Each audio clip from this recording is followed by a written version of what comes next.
Welcome back, everyone. Now we'll discuss about the second topic in our second chapter, that is agriculture credit in India. So, as we know, agricultural credit plays an essential role in the development of farm sector and facilitates the adoption of new technology. And agriculture credit is the structure of agriculture credit in India is firstly the government of India, that is represented by the RBI, uh, Reserve Bank of India, then the national banks. So this is the central level, then the national level. In this National Bank of Agriculture and Rural Development, that is NABARD, uh, this actually gives takes the uh, responsibility of all other states, all the commercial banks in the states, and rural cooperative credit institutions in the states, and regional rural banks.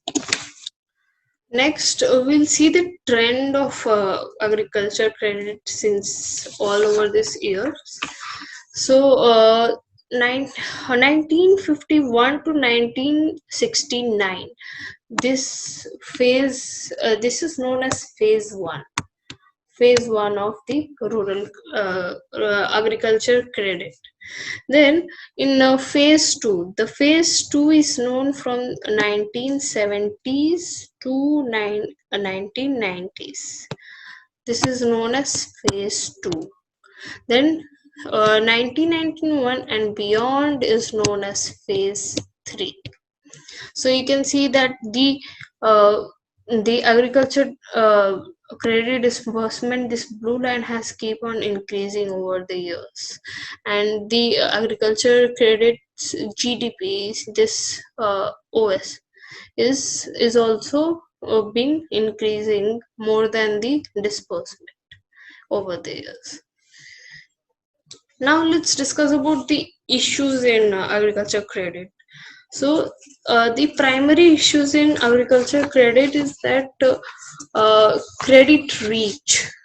In absence of proper record and legal framework uh, related to agriculture activity, share choppers, tenant farmers, landless labor, or oral assets face difficulties in the access of towards the institutional credit. So this is one of the issue, a primary issue. Then a regional disparity. Some states get higher share, and share like 10% of the total agriculture credit, and some states get only 0.5%. That's a huge regional disparity. And loan waiver, the announcement of loan waiver by the state government affects the credit culture of the country, as many borrowers withheld repayment and they anticipate loan waivers. Then the complementary issues which we face in agriculture credit is that project strategy. So diversified products and services should be designed to cater the verified needs of transactions of small credit size, which shouldn't compromise the flexibility and convenience and continuous availability. Then process. Proper process needs to be designed, which could help in reaching the underserved segment. Then partnership. It is necessary to understand the constraints which are being faced by the unserved or the excluded segments while accessing the financial services for various providers. Then protection. The rural people need to be protected from the providers of credit, hence there is a requirement of mechanism and measures which could protect them from misuse or abuse of these service providers. Then profitability. Business strategy and delivery mode should be geared up for providing affordable services in the rural to the rural people. Then productivity. There is a need that frontline staff of the financial service providers should be well equipped for meeting the needs of the driver of financial inclusion process in terms of skill, attitude, and knowledge. Then there is a need of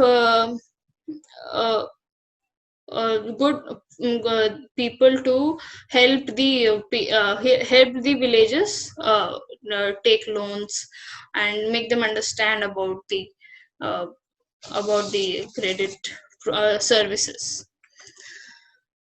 Then we'll talk about the agriculture credit under priority sector lending. So in priority sector lending, the objective of this is that the have been to ensure weaker and vulnerable sectors of society get access towards the credit, and the credit flow towards the employment incentives, like in intensive sectors like micro, small, and medium enterprises and agriculture. So you can see this priority sector lending has been growing over the years too. Like from 2000 to 2019, there is a huge increase from little more about 0% to more than 14,000. So it's quite going well. And the other schemes, lead bank scheme and service area approach. In a lead bank scheme, the objective of this is to enhance flow of the bank finance to priority sector and various other sectors for promoting bank role in overall development of the rural sector. And in service area approach, the objective was increasing productivity lending and building effective linkage between production, bank credit, and income level increase and productivity. So these are the agriculture credit systems in India. Next, we have come to the end of the topic 2, and it's activity time. So in this activity, you have to write about 2 complementary issues of agriculture credit in India, and on these topics, as we discussed, you have to specify the problems which people actually face while taking the agriculture credit. I hope you enjoy the activity and your learning gets a escalation. Thank you.